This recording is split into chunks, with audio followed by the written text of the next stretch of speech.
ಒಂದು ಕ್ಷಣ ಸ್ವಲ್ಪ ಯೋಚಿಸಿ. ನೀವು ಪ್ರತಿದಿನ ಕಷ್ಟಪಟ್ಟು ಕೆಲಸ ಮಾಡ್ತೀರಿ ಅಲ್ವಾ? ಹೊಸ ಹೊಸ ಗೋಲ್ಸ್ ಸೆಟ್ ಮಾಡ್ತೀರಿ. ಲೈಫಲ್ಲಿ ದೊಡ್ಡದಾಗಿ ಏನಾದರೂ ಸಾಧಿಸಬೇಕು ಅಂತ ಬಯಸ್ತೀರಿ.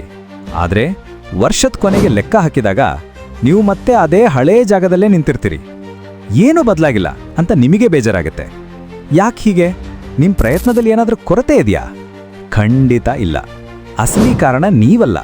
ಅಸಲಿ ಕಾರಣ ನಿಮ್ಮ ಅಂತಃಪ್ರಜ್ಞೆಯ ಮನಸ್ಸು, ಸಬ್ಕಾನ್ಷಿಯಸ್ ಮೈಂಡ್. ನಂಬೋಕ್ ಕಷ್ಟ ಆಗ್ತಿದ್ಯಾ?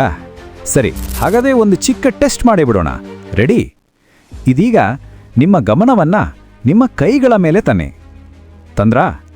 ಈಗ ನಿಮ್ಮ ಹೃದಯ ಬಡಿತವನ್ನ ಅನುಭವಿಸಿ. ನಿಮ್ಮ ಉಸಿರಾಟ ಅದನ್ನು ಗಮನಿಸಿ. ಈಗ ಹೇಳಿ, ನಾನು ಹೇಳೋವರೆಗೂ ನೀವಿವುಗಳ ಬಗ್ಗೆ ಯೋಚನೆನೇ ಮಾಡಿರಲಿಲ್ಲ ಅಲ್ವಾ? ಹಾಗಾದರೆ ಇಷ್ಟೊತ್ತು ಇವೆಲ್ಲವನ್ನು ಯಾರು ನಿಭಾಯಿಸ್ತಿದ್ರು? ಹೌದು, ಅದೇ ನಿಮ್ಮ ಸಬ್ಕಾನ್ಷಿಯಸ್ ಮೈಂಡ್. ಇದು ನಿಮ್ಮ ಮೆದುಳಿನ 95% ಭಾಗ ಮತ್ತು ಅದೇ ನಿಮ್ಮ ಜೀವನದ 95% ರಿಸಲ್ಟನ್ನು ಕಂಟ್ರೋಲ್ ಮಾಡ್ತಿದೆ. ಈ ವಿಡಿಯೋವನ್ನು ಕೊನೆಯವರೆಗೂ ನೋಡಿ. 3 ಸೂಪರ್ ಪವರ್ ಟೆಕ್ನಿಕ್ಸ್ ಹೇಳ್ತೀನಿ. ಆದರೆ ಒಂದು ಎಚ್ಚರಿಕೆ, ಒಮ್ಮೆ ನಿಮಗಿದು ತಿಳಿದ್ರೆ ನಿಮ್ಮ ಹಳೆ ಜೀವನಕ್ಕೆ ವಾಪಸ್ ಹೋಗೋಕೆ ಸಾಧ್ಯನೇ ಇಲ್ಲ. ಈಗ ನಾನು ಹೇಳೋದು ಬಹುಶಃ ನಿಮ್ಮದೇ ಕಥೆ ಇರಬಹುದು. ಕೇಳಿ. ನೀವು ತುಂಬ ಟ್ಯಾಲೆಂಟೆಡ್, ನೀವು ಬುದ್ಧಿವಂತರು, ನೀವು ಪುಸ್ತಕ ಓದ್ತೀರಿ, ಗೋಲ್ಸ್ ಬರಿತೀರಿ, ಮೋಟಿವೇಶ್ನಲ್ ವಿಡಿಯೋ ನೋಡ್ತೀರಿ. ಆದರೆ ಪ್ರತಿ ಸಲನೂ ಏನೋ ಒಂದು ಅಡ್ಡಿ ಬಂದಾಗ ಆಡುತ್ತೆ. ಮತ್ತೆ ನೀವು ಸ್ಟಾರ್ಟಿಂಗ್ ಪಾಯಿಂಟ್ಗೆ ಬಂದ್ಬಿಡ್ತೀರಿ. ಆಗ ನಿಮಗೆ ಅನ್ಸುತ್ತೆ, ನಾನು ಎಲ್ಲವನ್ನೂ ಸರಿ ಮಾಡ್ತಿದ್ದೀನಿ, ಆದರೂ ಯಾಕೆ ರಿಸಲ್ಟ್ ಸಿಗ್ತಿಲ್ಲ? ಇಲ್ಲಿ ಉತ್ತರ ಒಂದೇ. ನಿಮ್ಮ ಜಾಗೃತ ಮನಸ್ಸು ಬೆಟ್ಟದಷ್ಟು ಬಯಸ್ಬೋದು, ಆದರೆ ನಿಮ್ಮ ಅಂತಃಪ್ರಜ್ಞೆಯ ಮನಸ್ಸು ಏನು ನಂಬಿದೆ? ಈ ಪ್ರಶ್ನೆ ಬಂದಾಗ ಎಲ್ಲರೂ ಸೈಲೆಂಟ್ ಆಗ್ತಾರೆ. ಯಾಕಂದರೆ ನಿಮ್ಮ ಸಬ್ಕಾನ್ಷಿಯಸ್ ಮೈಂಡ್ನಲ್ಲಿ ಯಾವ ಪ್ರೋಗ್ರಾಮ್ ಇದೆಯೋ ಅದೇ ರಿಸಲ್ಟ್ ನಿಮಗೆ ಸಿಗೋದು. ಒಮ್ಮೆ ನೀವು ಆ ಪ್ರೋಗ್ರಾಮಿಂಗನ್ನು ಬದಲಾಯಿಸಿದ್ರೆ ನಿಮ್ಮ ಫಲಿತಾಂಶಗಳು ತಾವಾಗೇ ಬದಲಾಗ್ತವೆ. ಆ ಬದಲಾವಣೆ ತರೋ 3 ಶಕ್ತಿಶಾಲಿ ಟೆಕ್ನಿಕನ್ನು ಇಂದು ನಿಮ್ಮ ಜೊತೆ ಹಂಚ್ಕೊಳ್ತೇನೆ. ಮೊದಲಿಗೆ, ಏನಿದು ಸಬ್ಕಾನ್ಷಿಯಸ್ ಮೈಂಡ್? ನಿಮ್ಮ ಮೆದುಳನ್ನು ಒಂದು ದೊಡ್ಡ ಮಂಜುಗಡ್ಡೆ ಅಂದರೆ ಐಸ್ಬರ್ಗಿಗೆ ಹೋಲಿಸಿ. ನೀರಿನ ಮೇಲೆ ಕಾಣುವ ಚಿಕ್ಕ 5% ತುದಿ ಅದು ನಿಮ್ಮ ಕಾನ್ಷಿಯಸ್ ಮೈಂಡ್, ಅಂದರೆ ನೀವೀಗ ಮಾಡ್ತಿರೋ ಯೋಚನೆಗಳು, ನಿರ್ಧಾರಗಳು. ಆದರೆ ನೀರಿನ ಕೆಳಗೆ ಇರುವ ಆ 95% ಬೃಹತ್ ಭಾಗ ಇದೆಯಲ್ಲ, ಅದೇ ನಿಮ್ಮ ಸಬ್ಕಾನ್ಷಿಯಸ್ ಮೈಂಡ್. ನಿಮ್ಮ ಎಲ್ಲ ನಂಬಿಕೆಗಳು, ಭಾವನೆಗಳು, ಹಳೆ ನೆನಪುಗಳು, ನಿಮ್ಮ ಅಭ್ಯಾಸಗಳು ಎಲ್ಲವೂ ಇಲ್ಲೇ ಇರೋದು.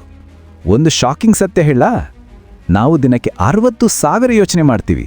ಅದರಲ್ಲಿ 95% ನಿನ್ನೆ ಮಾಡಿದ ಯೋಚನೆಗಳೇ.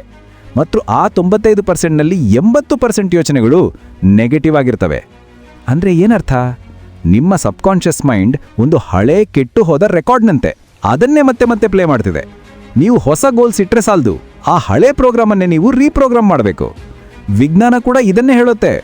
ಡಾಕ್ಟರ್ ಬ್ರೂಸ್ ಲಿಪ್ಟನ್, ಸ್ಟ್ಯಾನ್ಫರ್ಡ್ ಯೂನಿವರ್ಸಿಟಿಯ ಫೇಮಸ್ ವಿಜ್ಞಾನಿ, ಅವ್ರು ಹೇಳೋದು, ನಮ್ಮ ಜೀವನದ 95% ರಿಸಲ್ಟ್ ಬರೋದು ನಮ್ಮ ಸಬ್ಕಾನ್ಷಿಯಸ್ ಪ್ರೋಗ್ರಾಮಿಂಗಿಂದ, ಮತ್ತು ಅದರಲ್ಲಿ 70% ಪ್ರೋಗ್ರಾಮ್ಗಳು ನಮ್ಮನ್ನು ಸೀಮಿತಗೊಳಿಸುವ ನೆಗೆಟಿವ್ ಪ್ರೋಗ್ರಾಮ್ಗಳು. ಹಾರ್ವರ್ಡ್ ಯೂನಿವರ್ಸಿಟಿ ಸ್ಟಡಿ ಪ್ರಕಾರ ನಮ್ಮ ಸಬ್ಕಾನ್ಷಿಯಸ್ ಮೈಂಡ್ 1 ಸೆಕೆಂಡ್ಗೆ 11 ಮಿಲಿಯನ್ ಮಾಹಿತಿ ಪ್ರೋಸೆಸ್ ಮಾಡುತ್ತೆ. ಆದರೆ ನಮ್ಮ ಕಾನ್ಷಿಯಸ್ ಮೈಂಡ್ ಕೇವಲ 40. ಅಂದರೆ ನಿಮ್ಮ ಸಬ್ಕಾನ್ಷಿಯಸ್ ಮೈಂಡ್ 2,75,000 ಪಟ್ಟು ಹೆಚ್ಚು ಪವರ್ಫುಲ್. ಸರಿ, ಹಾಗಾದರೆ ಈ ಪವರ್ಫುಲ್ ಮೈಂಡನ್ನು ರೀಪ್ರೋಗ್ರಾಮ್ ಮಾಡೋದು ಹೇಗೆ? Technique number 1, theta state visualisation. ನಿಮ್ಮ ಸಬ್ಕಾನ್ಷಿಯಸ್ ಮೈಂಡ್ನ ಬಾಗಿಲು ಯಾವಾಗ ಓಪನ್ ಇರುತ್ತೆ ಗೊತ್ತಾ? 3 ಸಮಯಗಳಲ್ಲಿ. 1, ನೀವು ಬೆಳಗ್ಗೆ ತಕ್ಷಣ ಎಚ್ಚರವಾದಾಗ. 2, ನೀವು ರಾತ್ರಿ ನಿದ್ದೆಗೆ ಜಾರುವ ಕ್ಷಣದಲ್ಲಿ. 3, ನೀವು ಆಳವಾದ ಧ್ಯಾನದಲ್ಲಿರುವಾಗ. ಈ ಸಮಯವನ್ನು ಥೀಟಾ ಸ್ಟೇಟ್ ಅಂತ ಕರೀತಾರೆ. ಈ ಸ್ಟೇಟಲ್ಲಿ ನಿಮ್ಮ ಸಬ್ಕಾನ್ಷಿಯಸ್ ಮೈಂಡ್ 100ಕ್ಕೆ 100% ಓಪನ್ ಇರುತ್ತೆ. ನೀವು ಏನು ಹೇಳಿದ್ರೂ ಅದು ಕೇಳಿಸ್ಕೊಡುತ್ತೆ. ಹೇಗೆ ಮಾಡಬೇಕು? 5ರಿಂದ 10 ನಿಮಿಷ ಸಾಕು. ಮುಂಜಾನೆ ಬೆಳಗ್ಗೆ ಎದ್ದ ತಕ್ಷಣ ಮತ್ತೆ ಕಣ್ಮುಚ್ಚಿ ಆರಾಮಾಗಿ ನಿಮ್ಮ ಗೋಲ್ ಈಗಾಗಲೇ ನಿಜವಾಗಿದೆ ಅಂತ ಕಲ್ಪಿಸ್ಕೊಳ್ಳಿ. ಅದನ್ನು ಅನುಭವಿಸಿ. ನೀವೇನು ನೋಡ್ತಿದ್ದೀರಿ, ಏನು ಕೇಳ್ತಿದ್ದೀರಿ, ಆ ಸಕ್ಸಸ್ನ ಫೀಲಿಂಗ್ ಹೇಗಿದೆ, ಅದನ್ನು ಪೂರ್ತಿಯಾಗಿ ಅನುಭವಿಸಿ. ರಾತ್ರಿ ಮಲ್ಗೋ ಮೊದಲು ಮತ್ತೆ ಕಣ್ಮುಚ್ಚಿ ಅದೇ ಕಲ್ಪನೆಯನ್ನು ಪುನರಾವರ್ತಿಸಿ. ಆ ಯಶಸ್ಸಿನ ಭಾವನೆಯಲ್ಲೇ ನಿದ್ದೆಗೆ ಜಾರಿ. ರಿಯಲ್ ಎಕ್ಸಾಂಪಲ್, ನಿಮಗೆ ಸ್ಟೇಜ್ ಮೇಲೆ ಮಾತಾಡೋಕೆ ಭಯ ಇದ್ರೆ ಪ್ರತಿದಿನ ಬೆಳಗ್ಗೆ ನೀವು ಸಾವಿರಾರು ಜನರ ಮುಂದೆ ಧೈರ್ಯವಾಗಿ ಮಾತಾಡ್ತಿರೋ ಥರ, ಜನರೆಲ್ಲ ಎದ್ದು ನಿಂತು ಚಪ್ಪಾಳೆ ತಡ್ತಿರೋ ಥರ ಕಲ್ಪಿಸ್ಕೊಳ್ಳಿ. ಕೆಲವೇ ದಿನಗಳಲ್ಲಿ ನಿಮ್ಮ ಭಯ ಮಾಯವಾಗುತ್ತೆ. Technique number 2, affirmations power. ಹೆಚ್ಚಿನ ಜನ ಅಫರ್ಮೇಷನ್ಸ್ ಹೇಳುವಾಗ ತಪ್ಪು ಮಾಡ್ತಾರೆ. ತಪ್ಪು ರೀತಿ ಅಂದರೆ ನಾನು ಶ್ರೀಮಂತನಾಗಿದ್ದೇನೆ ಅಂತ ಹೇಳೋದು. ಹೀಗೆ ಹೇಳಿದ ತಕ್ಷಣ ನಿಮ್ಮ ಸಬ್ ಕಾನ್ಷಿಯಸ್ ಮೈಂಡ್ ಒಳಗೆ ಹೇಳುತ್ತೆ, ಸುಳ್ಳು, ನಿನ್ನ ಬ್ಯಾಂಕ್ ಬ್ಯಾಲೆನ್ಸ್ ನೋಡು. ನಿಮ್ಮ ಮನಸ್ಸು ಈ ಸುಳ್ಳನ್ನು ಒಪ್ಕೊಳ್ಳಲ್ಲ. ಸರಿಯಾದ ರೀತಿ ಅಂದರೆ ನಿಮ್ಮ ಮನಸ್ಸು ಒಪ್ಕೊಳ್ಳುವಂತಹ ವಾಕ್ಯಗಳನ್ನು ಹೇಳಬೇಕು. ಉದಾಹರಣೆಗೆ, ನಾನು ಪ್ರತಿದಿನ ಹೆಚ್ಚು ಹೆಚ್ಚು ಶ್ರೀಮಂತನಾಗುತ್ತಿದ್ದೇನೆ. ನಾನು ಸಂಪತ್ತನ್ನು ಆಕರ್ಷಿಸುವ ಶಕ್ತಿಯನ್ನು ಹೊಂದಿದ್ದೇನೆ. ಹಣವು ನನ್ನ ಕಡೆಗೆ ಸುಲಭವಾಗಿ ಹರಿದು ಬರುತ್ತಿದೆ.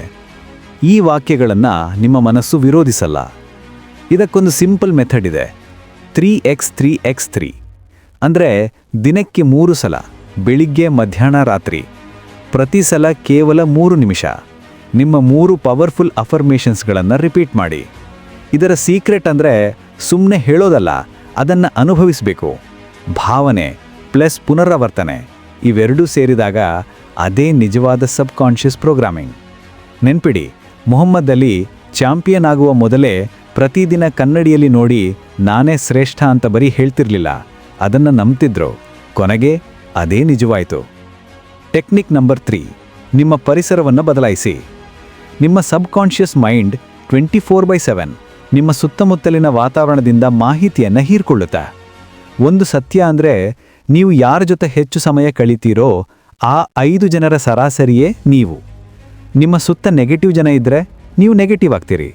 ನಿಮ್ಮ ಸುತ್ತ ಯಶಸ್ವಿ ಜನ ಇದ್ದರೆ ನೀವು ಯಶಸ್ವಿ ಆಗ್ತೀರಿ. ಹಾಗಾದರೆ ನಿಮ್ಮ ಪರಿಸರವನ್ನು ಬದಲಾಯಿಸೋದು ಹೇಗೆ? ಮೊದಲಿಗೆ ನೀವು ನೋಡುವ ವಸ್ತುಗಳನ್ನು ಬದಲಾಯಿಸಿ. ನಿಮ್ಮ ಗೋಲ್ ಏನು? ಅದನ್ನು ಒಂದು ಪೇಪರ್ನಲ್ಲಿ ಬರೆದು ನೀವು ಪ್ರತಿದಿನ ನೋಡುವ ಜಾಗದಲ್ಲಿ ಅಂಟಿಸಿ. ನಿಮ್ಮ ಫೋನ್ ವಾಲ್ಪೇಪರ್ನಲ್ಲಿ ನಿಮ್ಮ ಗುರಿಯ ಫೋಟೋ ಇಡಿ. ಎರಡನೇದಾಗಿ, ನೀವು ಕೇಳುವ ವಿಷಯಗಳನ್ನು ಬದಲಾಯಿಸಿ. ಬೆಳಿಗ್ಗೆ ಎದ್ದ ತಕ್ಷಣ ಹಾಡುಗಳ ಬದಲು 10 ನಿಮಿಷ ಮೋಟಿವೇಶನಲ್ ಪಾಡ್ಕಾಸ್ಟ್ ಕೇಳಿ. ಯಶಸ್ವಿ ಜನರ ಸಂದರ್ಶನಗಳನ್ನು ಕೇಳಿ. ಮೂರನೆಯದಾಗಿ, ನಿಮ್ಮ ಸ್ನೇಹಿತರ ಬಳಗವನ್ನು ಗಮನಿಸಿ. ನೆಗೆಟಿವ್ ಆಗಿ ಮಾತನಾಡುವ ಜನರಿಂದ ಸ್ವಲ್ಪ ದೂರ ಇರಿ. ನಿಮ್ಮ ಗುರಿಗೆ ಸಪೋರ್ಟ್ ಮಾಡುವ ಜನರ ಜೊತೆ ಆನ್ಲೈನ್ನಲ್ಲಾದರೂ ಸರಿ ಸಂಪರ್ಕದಲ್ಲಿರಿ. ಕೇವಲ 21 ದಿನ ಈ ಹೊಸ ಪರಿಸರದಲ್ಲಿರಿ.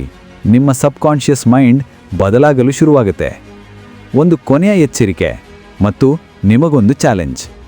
ಈ ಟೆಕ್ನಿಕ್ಸ್ಗಳು ತುಂಬ ಪವರ್ಫುಲ್, ಆದರೆ ಒಂದೇ ಒಂದು ಕಂಡೀಷನ್.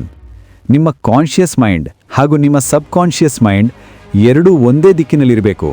ಉದಾಹರಣೆಗೆ, ನಿಮ್ಮ ಕಾನ್ಷಿಯಸ್ ಮೈಂಡ್ ಅಂದರೆ ನೀವು ಹೇಳ್ತೀರಾ ನಾನು ಶ್ರೀಮಂತನಾಗಬೇಕು ಅಂತ, ಆದರೆ ನಿಮ್ಮ ಸಬ್ ಕಾನ್ಷಿಯಸ್ ಮೈಂಡ್ ಅಂದರೆ ನಂಬಿಕೆ ಹೇಳುತ್ತೆ ಹಣ ಸಂಪಾದನೆ ತುಂಬ ಕಷ್ಟ ಅಂತ. ಇದು ಕಾರಿನ ಆಕ್ಸಿಲರೇಟರ್ ಅಂದರೆ ರೇಸ್ ಮತ್ತು ಬ್ರೇಕ್ ಎರಡನ್ನೂ ಒಂದೇ ಸಲ ಒತ್ತಿದ ಹಾಗೆ, ಗಾಡಿ ಮುಂದೆ ಹೋಗಲ್ಲ. ಆದ್ದರಿಂದ ಈ 3 ಟೆಕ್ನಿಕ್ಸ್ಗಳನ್ನು ಬಳಸಿ ಮೊದಲು ನಿಮ್ಮ ಸಬ್ ಕಾನ್ಷಿಯಸ್ ನಂಬಿಕೆಗಳನ್ನು ಬದಲಾಯಿಸಿ. ನಿಮಗಾಗಿ 21 ದಿನಗಳ ಸಬ್ ಕಾನ್ಷಿಯಸ್ ಚಾಲೆಂಜ್. ದಿನ 1 ರಿಂದ 7 ಪ್ರತಿದಿನ ಬೆಳಿಗ್ಗೆ ಮತ್ತು ರಾತ್ರಿ ವಿಜುವಲೈಸೇಷನ್ ಮಾಡಿ. ದಿನ 8 ರಿಂದ 14 ವಿಜುವಲೈಸೇಷನ್ ಜೊತೆಗೆ 3x3x3 ಅಫರ್ಮೇಷನ್ ಮೆಥಡ್ ಸೇರಿಸಿ. ದಿನ 15 ರಿಂದ 21 ಇವೆರಡರ ಜೊತೆಗೆ ನಿಮ್ಮ ಪರಿಸರವನ್ನು ಬದಲಾಯಿಸಲು ಒಂದು ಚಿಕ್ಕ ಹೆಜ್ಜೆ ಇಡಿ. ಕೇವಲ 21 ದಿನ ನಿಮ್ಮ ಜೀವನ ಬದಲಾಗುವುದನ್ನು ನೀವೇ ನೋಡಿ. ಯಾರೆಲ್ಲ ಈ ಚಾಲೆಂಜ್ ಸ್ವೀಕರಿಸಲು ಸಿದ್ಧರಾಗಿದ್ದೀರಿ? ಕಾಮೆಂಟ್ ಬಾಕ್ಸ್ನಲ್ಲಿ ಐ ಆಕ್ಸೆಪ್ಟ್ ಎಂದು ಬರೆಯಿರಿ.